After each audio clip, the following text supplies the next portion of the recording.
मेरा नाम अर्चना है, प्रोफेशनली एडवोकेट हूँ। मेरी यूनिफॉर्म से आपको दिख रहा है। मैं सिविल कोर्ट रायबरेली में प्रैक्टिसिंग लॉयर हूँ।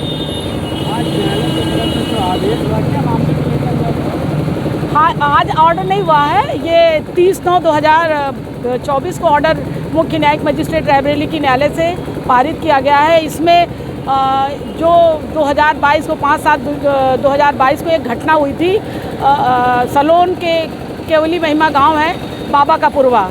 वहाँ इंद्रपाल नाम का एक व्यक्ति जिसके यहाँ 3 मुकदमे पहले से चल रहे थे, दीवानी मुकदमे। और लेकिन 5/7/2022 को प्लान करके पुलिस की मदद से सांठगांठ साजिश से जो लैंड माफिया राजेश यादव और उसकी पत्नी सीता देवी कड़े दिनाथ थे, उन्होंने पहले तो इंद्रपाल को अरेस्ट किया 151 में फर्जी चालान करके। सलोन की पुलिस में उस समय वहाँ के जो SHO थे संजय त्यागी थे। संजय त्यागी ने उसे सुबह बोला था कि आप उस ज़मीन का कब्जा छोड़ दीजिए। सुबह जब वो कब्जा नहीं छोड़ा, वो आ गया 4 बजे, उसका वापस किया उन्होंने 151 का चालान से, उसको बेल आउट हुआ और घर आया। शाम को उसकी जो खेत में धान लग रहा था, तो इन्होंने देखा कि ये लोग अभी भी कब्जा ही कर रहे हैं, ये डरे नहीं।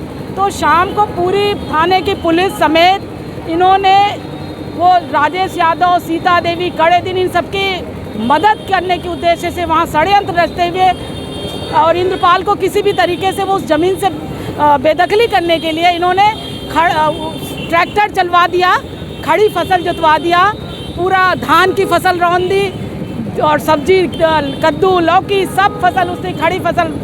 यही नहीं रुके, रौंदने के बाद भी ये जो महिला, जो इंद्रपाल की पत्नी थी सीता देवी और जो उसकी एक बेटी थी 18 साल की, इन्होंने रात के 7 बजे के उसको अरेस्ट कर लिया और वो महिला और उसकी पत्नी को थाने ले आए। और उसको पता नहीं, जब मुझे जानकारी हुई कि उसका खेत रौंदा जा रहा है, तो मैंने रायबरेली की DM महोदया को फ़ोन किया। संजोग से उस दिन फ़ोन DM साहिबा ने उठाया और उन्होंने बेदखली रुकवाई, नायब तहसीलदार को भेजा, जबकि उसमें जो तहसील के SDM साहब थे, उनकी भूमिका भी बहुत संदेहास्पद है। लेकिन फिर भी DM के आदेश से वो बेदखली रुकी। मुझे 8 बजे के करीब जानकारी हुई रात में, मेरे क्लाइंट इंद्रपाल ने मुझे फ़ोन किया कि मेरी बेटी को और मेरी पत्नी को भी पुलिस उठा ले गई है। तब मुझे बहुत पीड़ा हुई, बहुत हतप्रभ हुई कि कोई हीनस क्राइम नहीं, कुछ नहीं आया, एक महिला और उसकी जवान बेटी को पुलिस थाने उठा लाई।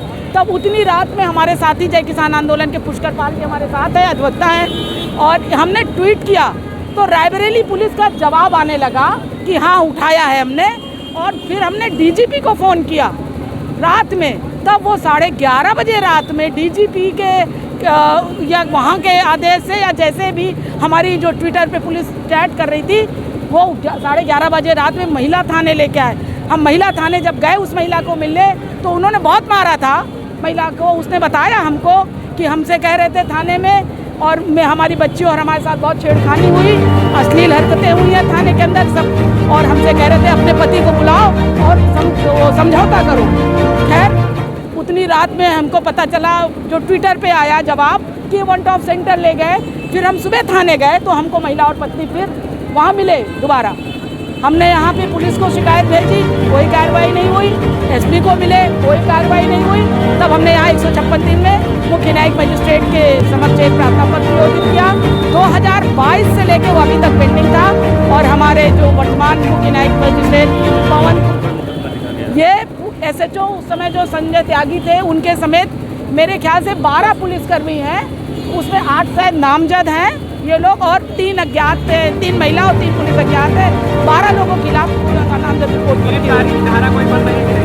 देखिए, किडनैपिंग की धारा, क्योंकि पुलिस कोर्ट ने तो ऑर्डर किया है, पुलिस ने FIR की है, 11 धाराओं में दर्ज हुई है। उसमें धारा 420 है, उसी में 7 साल की सजा, वही नॉन अवेलेबल है। तो हो सकता है अदरवाइज़ पुलिस को ही लिखना है। हालांकि मैंने न्यायालय से अनुरोध किया था कि इसमें जो जांच है वो किसी अन्य जांच सक्षम अधिकारी से और से कराई जाए, क्योंकि उसी थाने आप भेजेंगे तो न्याय तो नहीं मिलेगा। लेकिन फिर भी मैं अपने जो मुख्य न्यायिक मजिस्ट्रेट पवन कुमार सिंह है, उनका बहुत बहुत आभार व्यक्त करते हैं। उन्होंने न्याय किया, तो हमने वीडियोज़ दिए, हमने फ़ोटोज़ दिए, मैंने सारे दस्तावेज जब दिए, तो उनको प्रेमा फेसी लगा कि अन्याय हुआ है, मैंने बताया कि ये चैट्स है, उन्होंने बहुत गंभीरतापूर्वक एक ऑर्डर किया है और सबके खिलाफ FIR दर्ज करने का आदेश किए। FIR दर्ज भी हो गई है 10 तारीख को।